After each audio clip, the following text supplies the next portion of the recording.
Então, alegria estar com vocês aqui de novo, né? Hoje é um desafio aqui. Eu quase cancelei essa reunião, vocês não têm noção. Pensei assim umas 10 vezes em cancelar essa reunião, por quê? Porque hoje minha esposa trabalha, então ela foi para o hospital. E aí ela tá lá no hospital. Vou pedir para todo mundo fechar aí o microfone para não vir aqui em mim. Então hoje minha esposa tá no trabalho, então 12h36, ela entrou 7 horas da manhã. E minha mãe, que ia ficar com o Joshua, saiu. Não sei pra onde ela foi, não. Então, o Joshua tá com minha outra filha aí, com a Nicole. Mas meu pai tá ali no fundo também. Mas enfim, quase que eu cancelei por causa dos desafios. Mas se acontecer alguma coisa, a Nicole vem me chamar aqui e aí nós temos que interromper. Mas só pra vocês saberem dos desafios que nós enfrentamos para viver o evangelho. Não é tudo não flui redondo. E uma coisa que meu pastor falava, que para mim me marcou muito, é que muitas pessoas usam os filhos como um empecilho para viver o evangelho. Ah, não dá para viver porque eu tenho que fazer isso, porque meu filho demanda. Quer dizer que o filho é um empecilho para viver o evangelho? Deveria ser uma motivação. Rapaz, agora que eu tenho filho, agora que eu vou motivar o dobro, para dar a referência que mesmo com os desafios eu consigo superar para viver o evangelho. Porque senão, meu irmão, se você for esperar o momento certo, adequado, nunca vai vir. As coisas encaixarem perfeitas, redondas, igual eu falei. Se o Tadashi fosse esperar a esposa dele entender o evangelho para reunir o pessoal na casa dele, não sei quanto tempo precisa demorar, não. Mas muito pelo contrário, o processo dele fazer isso, talvez é o que faz ela enxergar a mudança na vida das pessoas e falar assim, o negócio é sério. E a constância. Meu Deus, a constância para mim é uma palavra assim muito forte, sabe? Qual que é a sua vontade de caminhar com Jesus? De servir a Deus? É muita. Beleza. A primeira coisa que te parar é o tamanho da sua vontade de servir a Jesus. Então, o que te para determina o limite do seu empenho em caminhar com Jesus. Eu tive um empecilho ali, não consegui avançar, então aquilo ali, a sua vontade de caminhar com Jesus te levou só até aquele momento. Então, esse aí é o desafio. Duas coisas que eu aprendi com o meu pastor que me marcou demais. A primeira, ele falava assim, eu tô velho, né? Tô barrigudo, tô cansado. Mas eu olho para trás e eu lembro que minha vida, minha infância, minha juventude, eu gastei com Jesus. Era evangelizando, era panfletando, era não sei o quê, era discipulando, era pregando. Falei, rapaz, que alegria, né? Eu não pude falar isso, porque eu não nasci num lar cristão, né? Embora eu uso muito do meu testemunho para as pessoas que também não é. Então acaba que usa isso daí, mas a alegria é você vir de uma família que você, poxa vida, sua vida inteira foi ali com Jesus. Então, toda fase da sua vida, cada etapa, você tem que viver, experimentar com Jesus. Então, depois que eu me converti, graças a Deus, eu venho conseguindo fazer isso. Mas ele me falou isso e me marcou. Eu quero poder olhar para trás e falar assim, o que eu fiz com o meu tempo? O que eu fiz com a minha vida? Eu gastei com o quê? Eu gastei com negócio, com empresa, com viagem, ou eu gastei com Jesus? E gastar com Jesus é gastar com pessoas, né?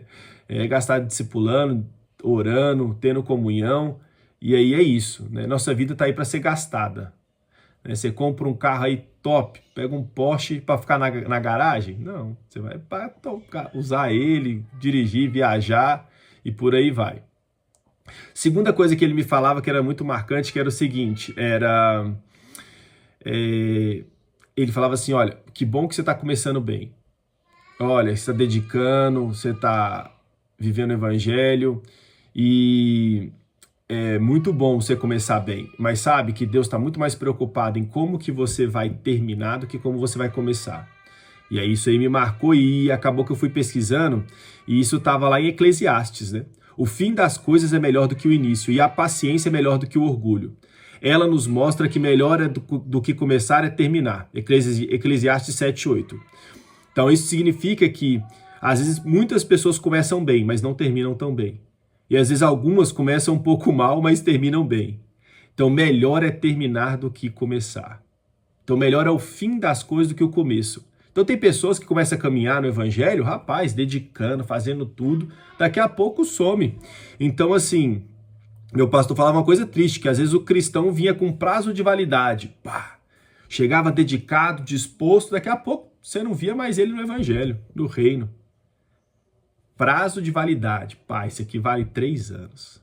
Isso aqui vale. Quanto vale a sua dedicação? Quanto tempo tem? Tem prazo de validade? E aí, lendo o livro do Jim, ele fala justamente isso. Será que quando você tiver 80 anos, você vai estar com a mesma alegria, disposição e ânimo do que quando você tinha 20, 25 de servir ao Senhor? O que eu tenho percebido? Que a maioria das pessoas não. Infelizmente. Muitas pessoas vão se decepcionando com a religiosidade, com os outros, com as pessoas, e isso faz com que elas desanimem. Às vezes elas até continuam ali, mas elas desanimam, elas acabam enfraquecendo, não tem a mesma alegria, o mesmo brilho, o mesmo ímpeto. E aí é isso, sabe? Precisa fazer. Gente, eu vou ter que precisar um minutinho. Vocês estão ouvindo o grito aí ou não? Então eu vou ter que pausar aqui. Então...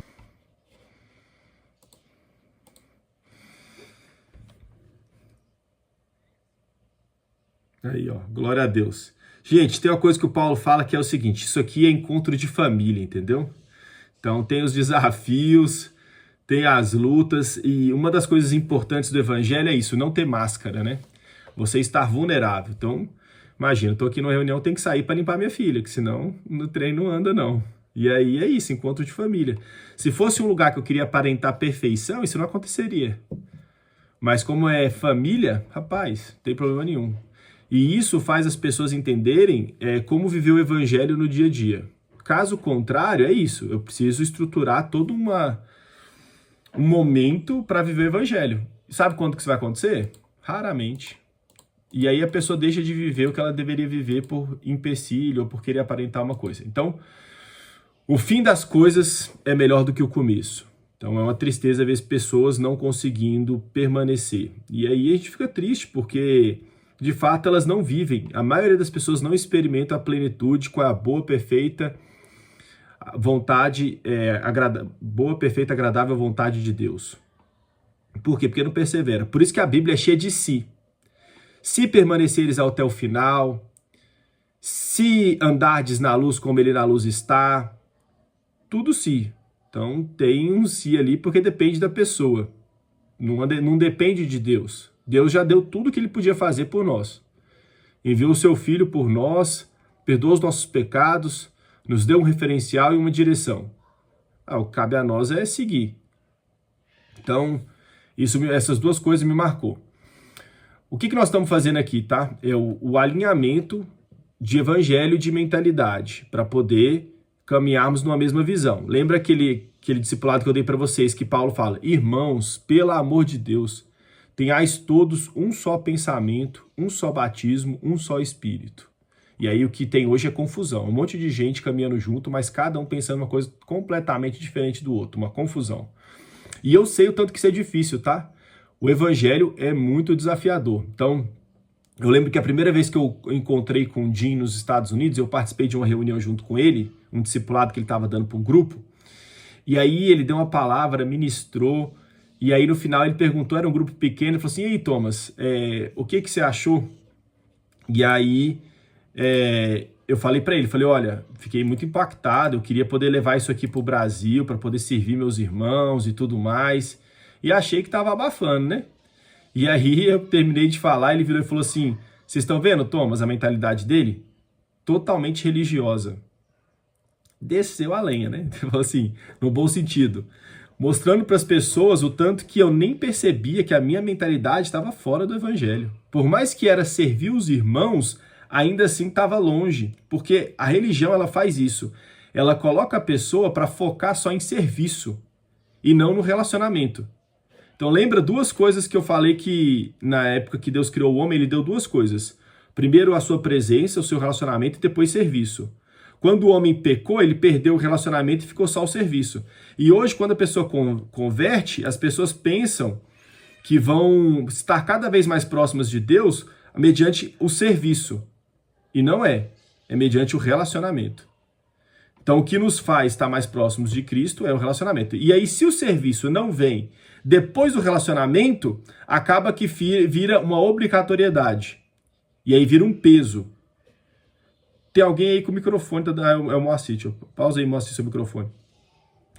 Então acaba que vira um peso para as pessoas o evangelho, porque se é só responsabilidade e não o relacionamento que me traz a leveza, a comunhão, daqui a pouco fica insuportável. Por isso que muitas pessoas elas cansam, porque elas estão focadas ali só no serviço. E eu estava com essa mentalidade. Eu estava com essa mentalidade só de serviço. E estava sobrecarregado, com muitos desafios, enfim. E aí comecei a entender um pouco. Lógico que na época eu não entendi, demorei anos para entender o que ele tinha falado. E ainda tento viver isso daí. E esses dias eu estava conversando com o Vitor, e ele falando dos desafios que é viver o evangelho, né? Meu Deus, né? Tem horas que ele até sofre bastante aí para tentar viver nessa intensidade. Então não é fácil. E aí, só que a gente tem um pouquinho de amnésia, né? De memória curta. Eu falei para ele, Vitor, pelo amor de Deus, sabe quanto tempo nós caminhamos junto para você começar a me ouvir? Pra você começar, pra você assim, ó, você fala assim, deixa eu ouvir o que esse cara tá falando. Ele visitou um projeto social que eu tinha em 2018. 2018 nós conversamos, fizemos uma amizade, mas nada de caminhar junto e discipulado. Ele ia lá de vez em quando, a gente conversava, mas eu pregava na igreja que ele estava e tudo mais. Ele começou a ouvir o que eu falava em 2023. Demorou 5 anos para ele começar a ouvir o que eu estava ensinando. E aí, às vezes, às vezes a gente quer que o negócio seja rápido. E de 2023 para 2026, aí que foi mais intenso. E mesmo assim, um processo bem desafiador, tem algumas coisas que ainda não tá alinhada. Então, assim, mas já alinhou muita coisa, muita coisa. Só que o que eu falo para as pessoas é o que Paulo falava: eu sofro como uma mulher em trabalho de parto até que Cristo seja formado em vocês. Eu tava falando com ele esses dias, que assim, ó, a galera que anda com o Paulo tem muito conteúdo, mas discipulado de convivência é pouco. É pouco. Por isso que a sensação é que cada um pensa uma coisa. Eu converso com vários, estou conversando com pastores que estão com ele há 20 anos. E só para você entender, eu conversei com um pastor que também abriu outra Sal da Terra em Goiânia, a última que abriram, e ele falou assim, nossa, eu percebi que muitas vezes ninguém faz o que o Paulo Borges faz, que é o quê? Abrir uma igreja, estruturar ela, e depois o cara que abriu a igreja vai abrir em outro lugar, começar tudo de novo. O que normalmente os pastores fazem? Eles abrem a igreja e quando está confortável, eles treinam um e envia esse aqui. Para começar algo do zero lá. Ter que sofrer. Ele que já estruturou aqui, ele colhe o benefício do que ele construiu. De uma igreja estruturada, com caixa legal, com tudo bem.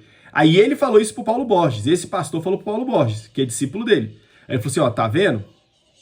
Se Deus te mostrou isso, agora você é responsável por fazer isso. Ou seja, lá dentro ele viu que ninguém fazia o que o Paulo fazia. Do tanto que é difícil.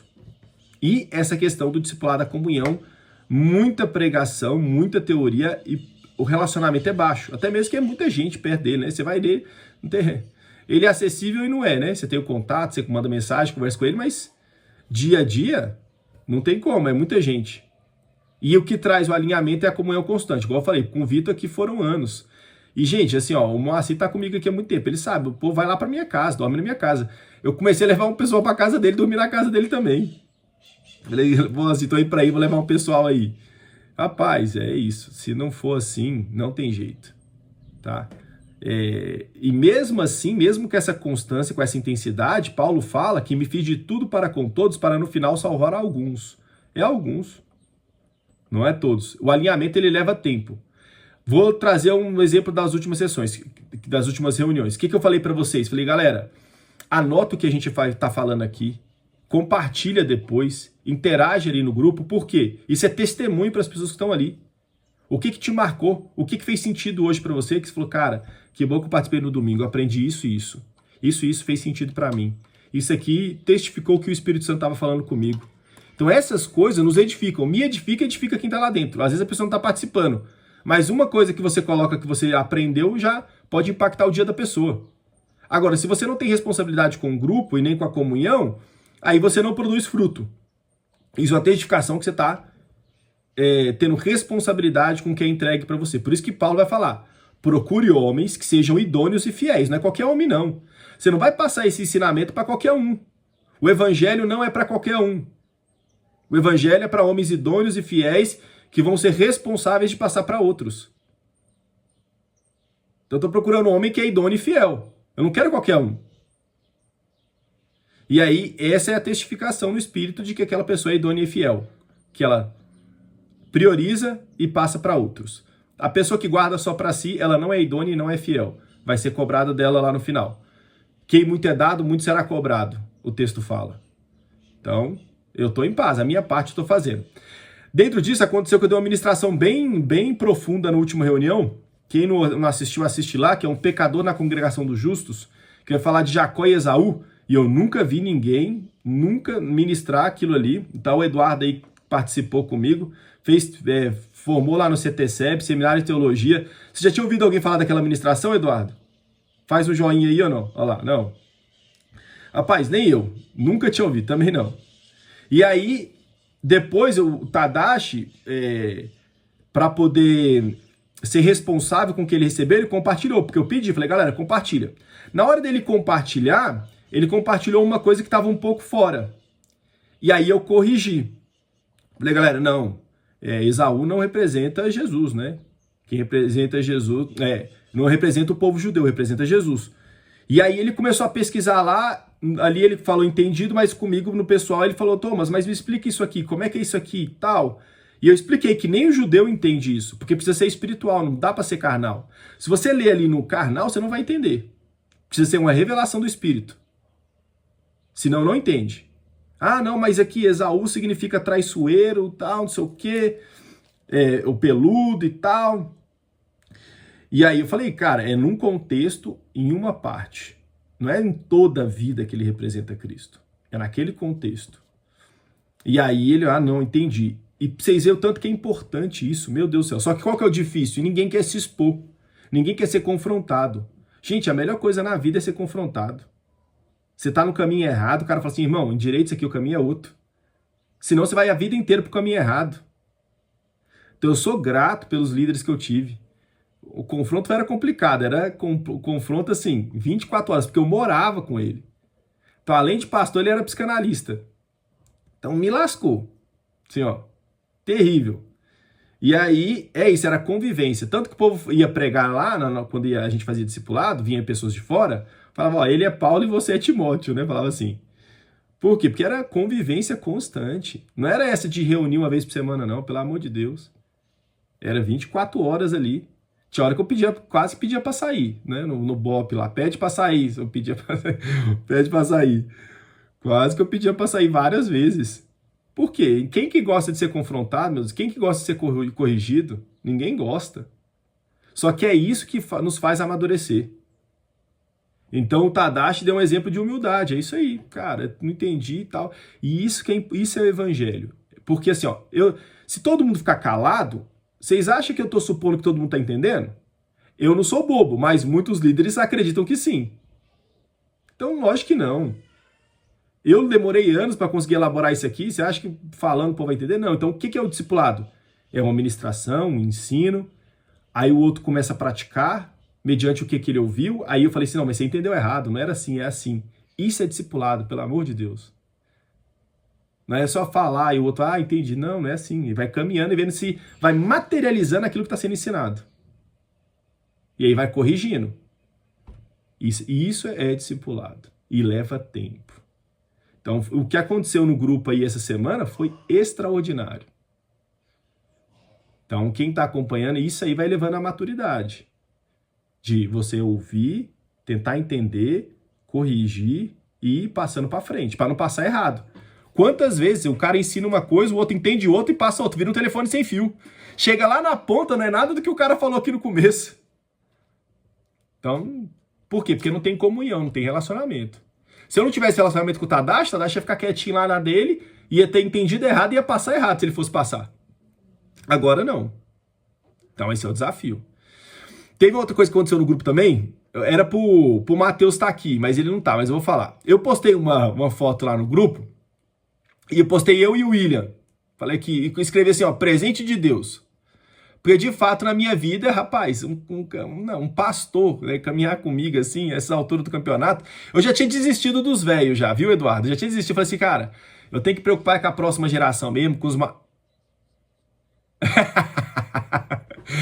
Idade do meu pai pra cima, pra mim já é velho, entendeu? Então, assim, idade do meu pai. E aí, eu já tinha desistido dos velhos, entendeu? Eu tava focando só nos novos. Falei assim, rapaz, o negócio é mexer com os novos mesmo, é a próxima geração, os velhos já tá tudo formado, não tem o que fazer mesmo. É isso aí, cada um vai se ver com Deus, e eu não vou gastar muito meu tempo, não. E aí veio o William, rapaz, e quebrou minhas pernas. Falei, rapaz, tanto que, claro, do Oasis lá de 20 lá, só ele que caminha comigo, assim, né? Que foi disposto a começar a me ouvir.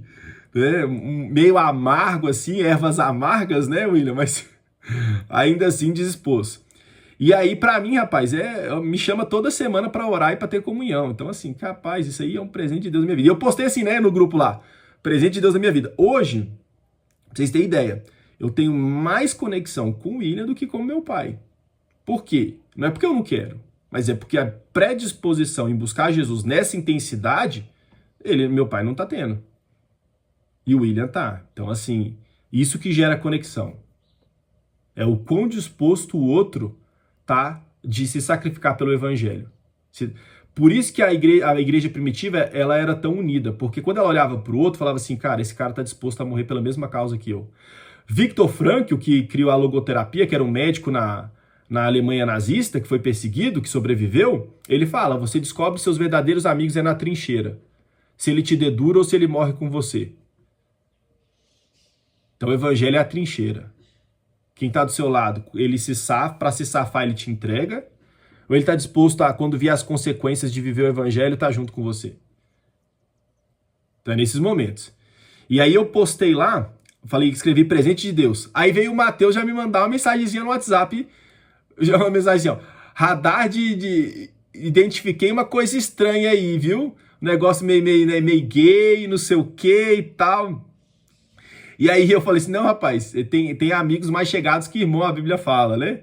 E ele que, não, porque quando alguém coloca presente de Deus e que não é a esposa, eu já começo a desconfiar, me dá um alerta assim, né? Eu falei, rapaz, então se ele tivesse na época de Paulo, que Paulo falava assim, irmãos, não deixe de vos cumprimentar com o ósculo santo. Sabe o que é ósculo santo? É um beijo na bochecha. Então Paulo orientou, e eu vi o Paulo Bosch falando esses dias também, orientou os homens a se cumprimentar com o ósculo santo, porque o povo estava parando de fazer isso. Claro que hoje na nossa cultura isso não é bem difícil, mas o que eu tô querendo dizer é, você vê a mentalidade. Um pensou isso. Sabe você viu lá o que o Vitor escreveu?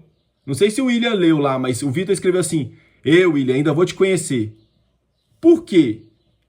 Porque o Vitor sabe o quão difícil é viver nessa intensidade. Falou, rapaz, se o William tá conseguindo caminhar com o Thomas esses meses aí, então o rapaz é bom mesmo, porque eu tenho dificuldade para perseverar, para permanecer nessa intensidade. Então ele olha pro William e fala assim, rapaz, tem mais homem aí disposto. E isso aumenta a nossa fé. Você fala, cara, não tô sozinho, não sou eu que tô sofrendo pelo evangelho não, tem outras pessoas pagando um preço. Esses dias eu falei pro William, William, eu tô dando treinamento em empresas, né? E ele trabalhou em banca aqui anos, conhece a cidade inteira, literalmente. Cada vez que eu conheço uma pessoa, vou conversar, o William já conhece de anos. Além de pastor da igreja há anos e trabalhou em banco há anos, então ele conhece muita gente. Ele falou assim, tá bom, Thomas, eu vou orar aqui e vou pensar em uma pessoa para eu te levar, pra gente conversar e tal. Aí eu falei assim, não, pensei que ele ia me levar numa empresa aí de uns 20, né, 50 colaboradores, funcionários e tal. Rapaz, ele me leva num dos homens mais ricos aqui dessa cidade. O cara bilionário. E aí nós fomos lá, sabe pra quê? Pra orar por ele, porque ele tava em situação mais difícil que a nossa. Falamos de negócio, coisa nenhuma, foi orar. E aí ele chorou e tal. E aí nós oramos por ele, foi bênção, foi um momento de Deus. Rapaz, um homem daquela idade lá, tá com 60 anos ali, do jeito que ele tava, só Jesus. Ele teve 5 pontos de safena, fez uma cirurgia em São Paulo. Rapaz, o testemunho do cara é extraordinário. E o cara tá lá, perseverando com Jesus e buscando. E sabe o que ele falou? Ele falou assim, olha, eu sei que nos últimos 10 anos eu não priorizei o evangelho. E agora que Deus me pôs aqui de castigo, eu nunca fiz tanto pelo evangelho e pelas pessoas como nesse último ano. Então, às vezes a pessoa acha que o desafio que ela está enfrentando é ruim. Mas a maioria das pessoas, elas buscam a Deus no momento difícil. Então, Já falando nisso, eu já vou entrar aqui no texto, eu ia fazer de outra maneira, mas eu vou entrar no texto aqui pra gente. Gênesis 28, do 10 ao 22. Vou mandar aí no grupo e eu vou ler as partes que eu quero que vocês entendam. Olha lá. Lembra que a gente está falando lá em Gênesis, então Jacó e Esaú. O que acontece? Jacó, ele pega a bênção do irmão, e aí eu não vou voltar aqui, depois vocês assistem lá. Ele recebe a bênção do irmão escondido, e aí o irmão fica enfurecido e quer matar ele tem que fugir. Então imagina, ele foge com a roupa do corpo. Não tinha proposta de emprego, não tinha comida, não tinha nada. Falou, rapaz, tem que fugir aqui, senão meu irmão vai me matar, porque eu peguei a bênção dele. Meu pai fez uma oração que era para ele, fez para mim enganado. Deixa eu ir embora. Gente, não tinha nenhuma promissória, não tinha nada de ouro. Ele estava brigando por uma oração de um pai. Vocês têm noção disso? Ia matar o outro. Olha que loucura. Um irmão ia matar o outro por causa de uma oração do pai. Rapaz, o trem é poderoso demais. Como é que pode? E aí ele teve que fugir. E aí, Gênesis 28. Partiu, pois, Jacó de Berseba e foi a Harã. E chegou a um lugar onde passou a noite, porque já o sol era posto. E tomou uma pedra, uma das pedras daquele lugar, e a pôs por seu travesseiro. E deitou-se naquele lugar. E sonhou, e eis que uma escada posta na terra, cujo topo tocava nos céus, e eis que os anjos de Deus subiam e desciam por ela. E eis que o Senhor estava em cima dela e disse, eu sou o Senhor Deus de Abraão, teu pai, o Deus de Isaque, essa terra em que estás deitada. Deita-te a tua descendência, e a tua descendência será como o pó da terra, e estender-se-á ao ocidente e ao oriente, e ao norte e ao sul, e em ti e a tua descendência serão benditas todas as famílias da terra. A mesma bênção que ele falou para Abraão. Gente, ele estava numa situação tão difícil, que o travesseiro dele foi uma pedra. Tá? Quando você tá em situações difíceis, tá? Aonde você reclina a sua cabeça? Tá? Aonde você põe a sua cabeça? Aqui no momento mais difícil, sem perceber, ele pôs na pedra angular. E ele teve visão do céu. Quem é a pedra angular? É Cristo. Então, quando você está com um problema, com desafios, aonde você põe a sua cabeça? E a maioria das pessoas, o momento que ela mais busca a Deus é no momento de crise. Dificilmente alguém que está no momento bom vai falar assim, eu preciso de Deus, eu preciso discipular, eu preciso viver o evangelho. A gente começa a nos encher de responsabilidades e compromissos e a gente vai deixando de lado e deixando de priorizar o evangelho. Foi isso que esse senhor fez. Foi isso que esse senhor fez. E é presbítero da presbiteriana. Mas como ele era muito importante, tinha muitos afazeres, um empreendimento bilionário, então não tinha tempo para o evangelho. E foi isso que eu notei quando eu estive em Divinópolis e em outros lugares também. O que acontece com as pessoas?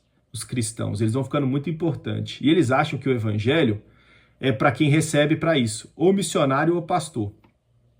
Não, isso aí é para quem? E o que eu posso fazer? Eu posso investir, eu posso dar dinheiro, eu posso fazer uma coisa. Mas me comprometer com o evangelho, não.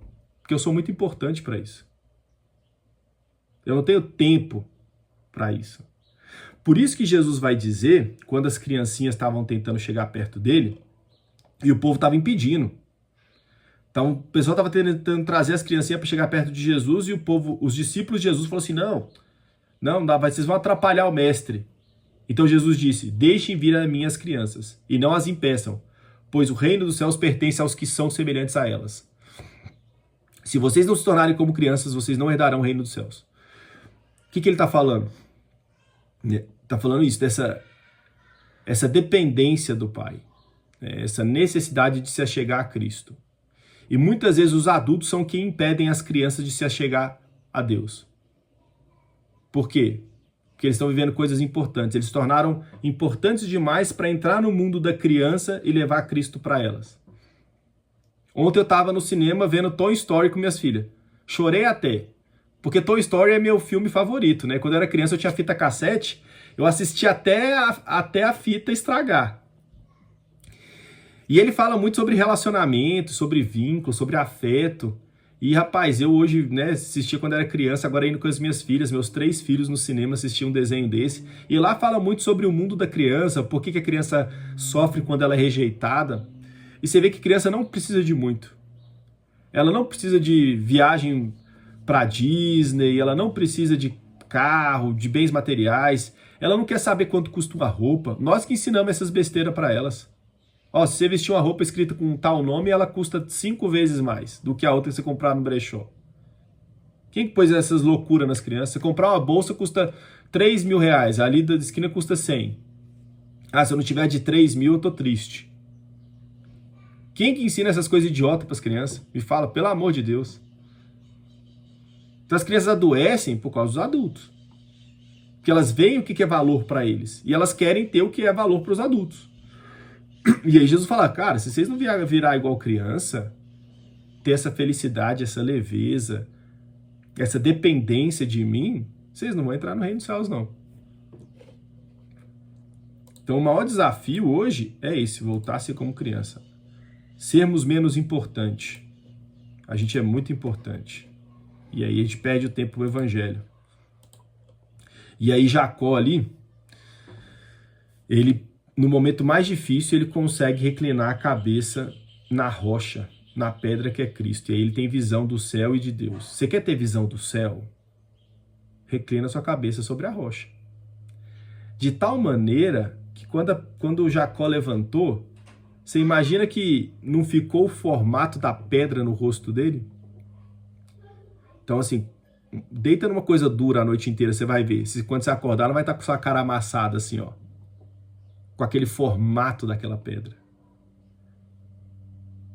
Então, o formato de Cristo precisa estar em você.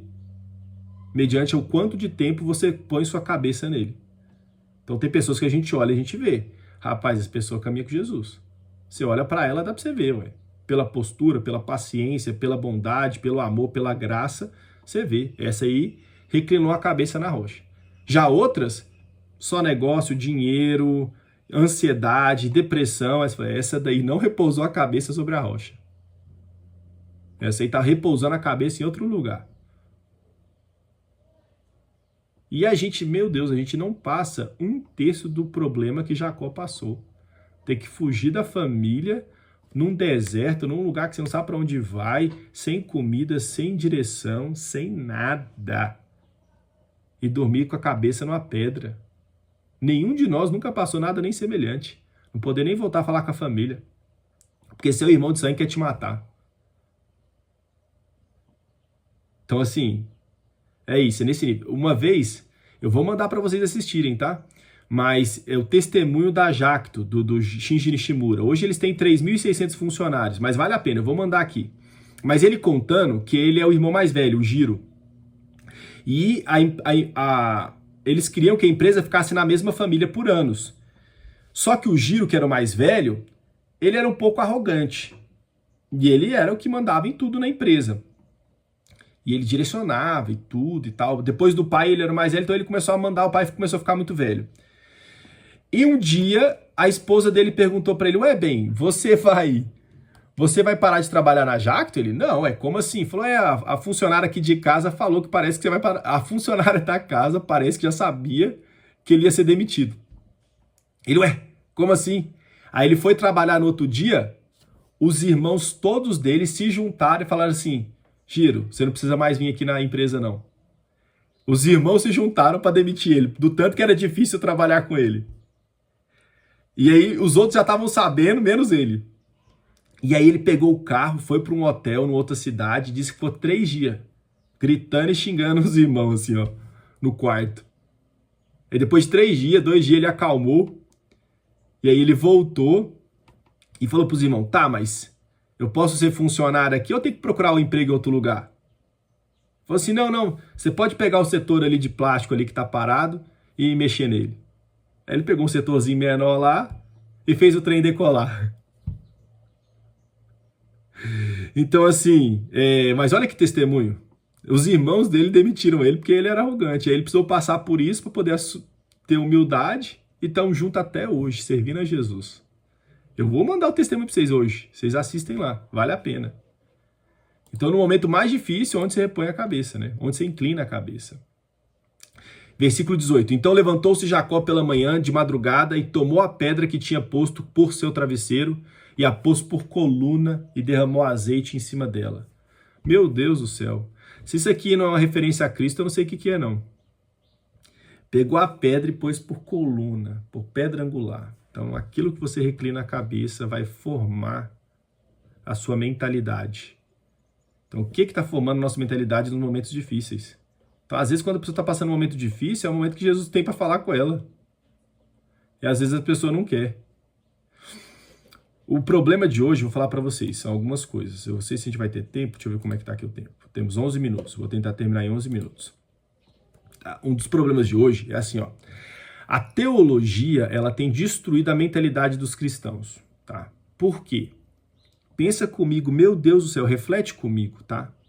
O evangelho é comunhão profunda. É Paulo ensinando Timóteo e ensinando outros. Então são pessoas que caminham junto, vivem o evangelho junto, constantemente, e eu ensino para quem eu desenvolvi uma conexão profunda, tá? Isso é evangelho. Você fazer um seminário, pagar uma pessoa que não tem comunhão com você para te ensinar uma informação bíblica, ela tá fazendo pelo dinheiro? Rapaz, tem nada a ver com o evangelho, não. Informação sem comunhão gera morte, tá? Discipulado sem comunhão gera morte. Por isso que eu intensifico muito isso. Então não faz o menor sentido eu pagar alguém para me ensinar a Bíblia. De graça recebeis e de graça deis. Só que não tem ninguém disposto. Vai procurar aí quem está disposto. A não ser que aceita. Os Mormon, o Testemunho de Jeová vai te ensinar. Eles estão, 100% dispostos a te ensinar a Bíblia. Do jeito deles. Então não faz sentido, tá? E você tem que ensinar a Bíblia para pessoas que você ama. Que você quer ver bem, que você vê o evangelho, que você tem comunhão, que você se importa. Não uma sala de 50 pessoas. E aí o que aconteceu, tá? O empreendedorismo entrou dentro da igreja. E isso trouxe um estrago violento. Da mesma maneira quando o evangelho entrou em Roma. Então Nero perseguiu os cristãos, certo? E aí ele matava os cristãos. Só que o que ele percebeu? Quanto mais ele matava, mais cristão crescia. Mais pessoas viam pessoas dispostas a morrer por uma causa e falavam, isso aqui é de verdade, isso aqui é sério. Então eu vou acreditar nisso. E aí estava tendo um efeito oposto. Quanto mais cristão ele matava, mais pessoas convertia. Viravam os mártires. Eu falei assim, isso aqui não tá dando certo não. E aí ele mudou a estratégia. Satanás mudou a estratégia. Ele falou assim, não vou mais perseguir os cristãos. Agora, aqui nós aceitamos o cristianismo e incluímos ele dentro da nossa cultura. E trazemos o cristianismo para perto. Agora o pastor, na época, né, o líder aqui, o cristão vem perto de mim, colocou uma hierarquia. E aí os cristãos pensaram, ufa, agora Roma não nos persegue mais, vamos para lá evangelizar. Só que o que aconteceu? Na verdade, o evangelho foi deturpado, porque colocou um monte de coisa que não era do evangelho, entrou um monte de fermento e deturpou completamente o evangelho. E virou uma coisa totalmente contrária. Então, mesma coisa o empresário. O empresário entrou na empresa, nas igrejas, achando, agora eu vou ajudar esse negócio a crescer. Com estratégia, marketing, propaganda. E o trem cresceu. Em Divinópolis tinha uma igreja, não vou falar não, mas tinha uma igreja que, para o líder de célula que multiplicasse mais a célula, ele dava um prêmio em dinheiro. Então qual que era a motivação? Retorno financeiro. Então as igrejas, rapaz, começaram a entrar essa mentalidade aí, ó, de propaganda, marketing, tal. Por isso que tá cheia de gente. E qualquer coisa que eu pergunto sobre qualquer coisa. Uns anos atrás eu fui fazer uma live com um cara, que hoje ele tá em alta também. Eu tenho no meu Instagram até hoje, eu tenho uma live com ele. Depois eu mando pra vocês.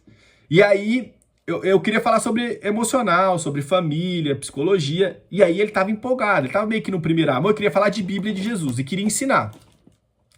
E eu vi que o cara não entendia nada. E ele todo empolgado queria falar. Aí eu só fiz umas perguntas pra ele. Você sabe o que quer dizer isso aqui? Aí ele ficou em choque. Não. Isso aqui? Também não. Aí eu fui ensinando. Aí acabou, no outro dia, você viu o que você fez, Thomas? Você me expôs que eu não sabia as coisas e não sei o que, não podia fazer um negócio desse não. Falei, rapaz, o evangelho é a verdade. As pessoas precisam ver verdade. Senão não é evangelho. E eu não fiz intencional. Eu não queria nem falar sobre esse assunto, eu queria falar sobre outro. Você que trouxe à tona os assuntos, eu fui só perguntando e ensinando.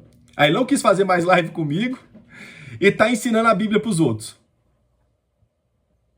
Rapaz, é isso. Olha só. Ó. Essa semana, vamos ver se vai dar tempo, o Pablo Marçal pegou um cara aí, não sei se você viu, o cara que tava passando por dificuldade financeira e levou o cara pra casa dele. Pegou o cara de helicóptero, a família, 4 filhos, a esposa, e levou e tal, levou pro palco, colocou o cara pra palestrar, e o cara realmente merece tudo isso. Só que, quando eu faço isso para ter o reconhecimento das pessoas, você já perdeu a bênção. Você já perdeu a bênção. Mateus 6,5. E quando vocês orarem, não seja como os hipócritas. Eles gostam de ficar orando em pé nas sinagogas e nas esquinas das ruas para serem vistos pelos outros. Então, na época de Jesus, o povo usava oração para ter reconhecimento das pessoas. Vocês têm noção disso? Que pessoas usam oração para serem vistas e valorizadas pelos outros? O que sua mão direita faz, a esquerda não pode ficar sabendo. E hoje tem uma fala no marketing que é assim, ó. O importante não é fazer, o importante é você documentar. O importante é você registrar, é você mostrar que você faz. Tanto na política quanto nos negócios. Por quê? Se as pessoas veem, você lucra mais. O evangelho está falando o oposto.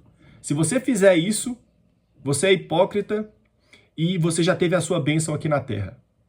Agora, aquele que busca o Pai, faça em secreto, que o Pai que ouve em secreto abençoa o seu filho. Então nós estamos no caminho oposto do evangelho. Meu Deus do céu. Que loucura.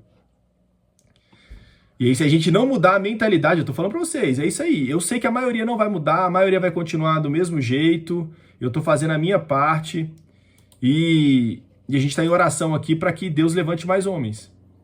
Que multiplique pessoas corajosas. Não, acho que não vai dar tempo aqui. Eu queria falar mais algumas coisas.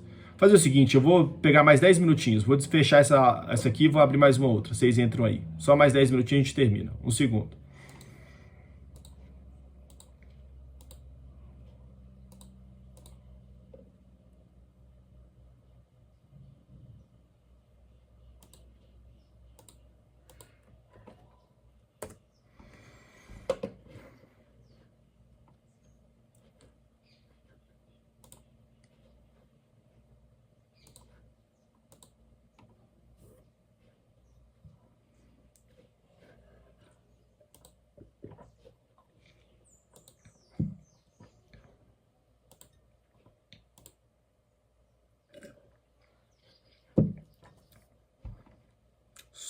Só cancela os microfones aí, por favor.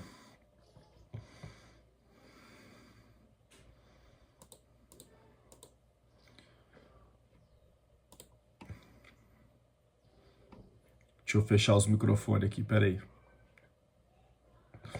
Tem alguém aí com os microfones aí. Pronto, vamos lá.